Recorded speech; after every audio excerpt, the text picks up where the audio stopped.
What's up, guys? It's your boy Joda, here with Casual Panic again to talk to you about the things that I want to see in Legend of Zelda Breath of the Wild 2. The first Breath of the Wild game gave us a sense of adventure that hasn't been seen in a Zelda game for quite some time. Being able to do the quests in whatever order you want to, or as little as you want to even. You could go right to the boss and fight Ganon right away if you wanted to, if you were a crazy person. But can the sequel to Breath of the Wild live up to the hype that's surrounding it based on how good the previous game was? Starting things off on my list, I wanted to talk about dungeons. In Breath of the Wild 1, there really weren't any dungeons that you would consider traditional for the likes of Zelda. If you think back to Ocarina of Time, every dungeon had a item that you would take, and you would use that item to defeat the boss, solve puzzles. You'd usually get it after fighting a mini-boss. And then there were other little mini-puzzles in there, like, ice blocks, or, some sort of puzzle that you had to solve in order to get to the end. In Breath of the Wild, the dungeons, or, the Divine Beast, they didn't really have any sort of conventional puzzles, per se. The thinking you had to put toward solving them were more along the lines of, how do I manipulate this Divine Beast in order to get to the location that I need to go? You have to use some of the Sheikah Slate abilities in order to kind of freeze things, move them, bomb things, kind of stuff like that. But after a while, it kind of became a little bit samey, you know what I mean? There really wasn't that much of a difference between the Divine Beasts other than, how they moved when you use your Sheikah Slate to, operate the Divine Beast. The shrines, on the other hand, were definitely more along the lines of a traditional puzzle solving, I would think. They kind of made you think in a different way, a little bit outside the box. And I really enjoyed that. I hope that that kind of stuff carries over into the next game, but it's not the main focus. What I'd really like to see is that stuff that we had seen before in previous games where more items are put into the game. Potentially those are new Sheikah Slate abilities that you would get during the dungeon, and then you would use that to defeat that boss for that dungeon. And speaking of bosses, I think that that would be something that can be improved from Breath of the Wild 1, because I think that the bosses throughout the Divine Beasts were basically the same thing, but with different abilities. They didn't look any different, but if you look at the older games, you had things like, giant, dog-like creatures running at you, or, a big water boss underwater that had the tentacles and all that kind of stuff. I think that having different models for them and being very unique will help to make the game feel more adventurous and fresh as you're playing it, rather than doing, another Divine Beast here, and then, I gotta go to the other one, this one has lightning abilities, or this one has water abilities, blah, blah, blah, blah, blah. Speaking of dungeons, though, what about bringing back some of the items from the old games? Things like the mirror shield, or the hook shot, or things like that, where, they kind of add a little bit of a layer to the game where you might be able to use them afterwards. Maybe they're just for that dungeon. But, things that can kind of help shake the gameplay up a little bit more than just using the Sheikah Slate abilities. Maybe it's an item that you get to use more often during the game. The next thing I want to see in the Breath of the Wild 2 game is more information about what happened before Link went to sleep in the Shrine of Resurrection and woke up for the events of Breath of the Wild. I know there were all those memories. I think there was 13 in total if you get the last one for Breath of the Wild 1, and I think that those were some of the coolest moments in the game. We get to watch these cutscenes of prior events, but the only thing that's really disappointing is that you didn't get to play those events, and I think that those were some of the most epic moments that you get to see throughout that story, and not being able to play them was a little disappointing. So maybe you get to play as Link in some of these flashbacks, or, I think at the very least we should get a glimpse of more events that happened before that flashback. And now that Zelda is going to be a bigger part of the story, since she's also with you throughout this game, we assume, maybe she can help as a storyteller to help fill in those gaps as the narrator of those stories. Zelda being a more important character in this game now, I think there's an opportunity to expand on Zelda and Link's relationship arc. In previous games, they didn't really always mesh together. In some games, they would kind of be a romantic relationship. Other times, they were just friends. And I believe in one of the games, Zelda pretty much just straight up hated Link. And I think she hated him at the beginning of this game as well.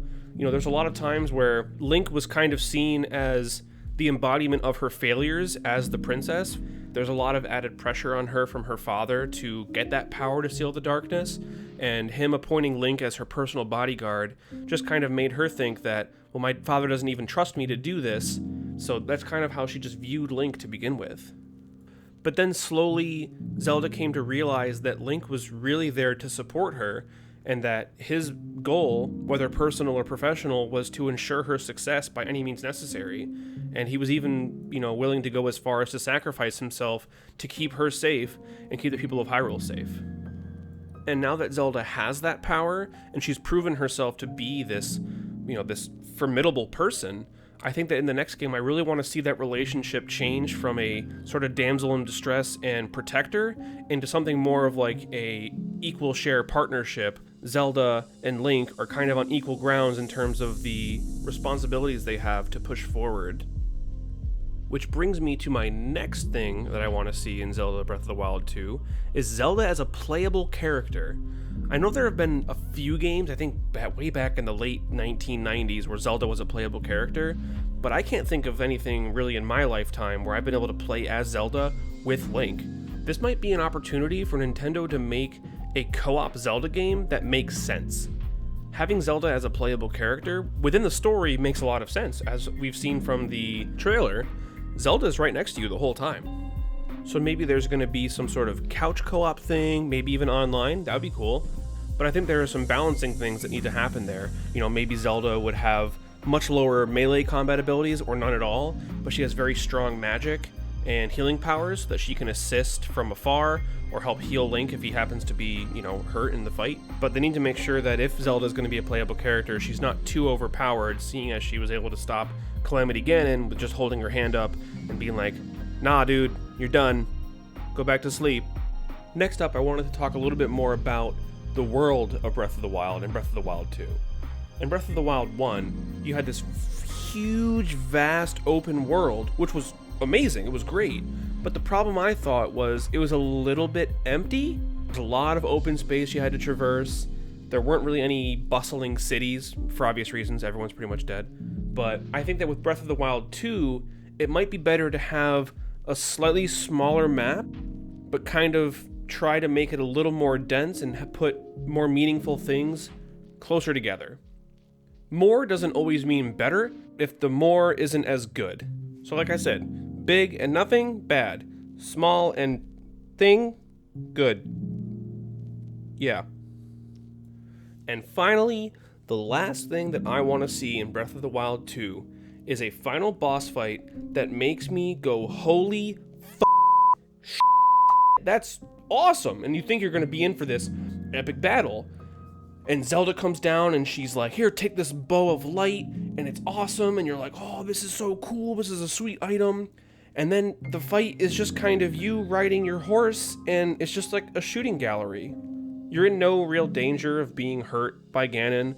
I'm pretty sure in the 2 times I've beaten the game, I wasn't hit once on that part of the fight. And then, after you hit him the final time, Zelda comes down and just kind of, like I said before, just goes, not in my house. What we need in a final boss fight for a Zelda game is something that is the epitome of light versus darkness.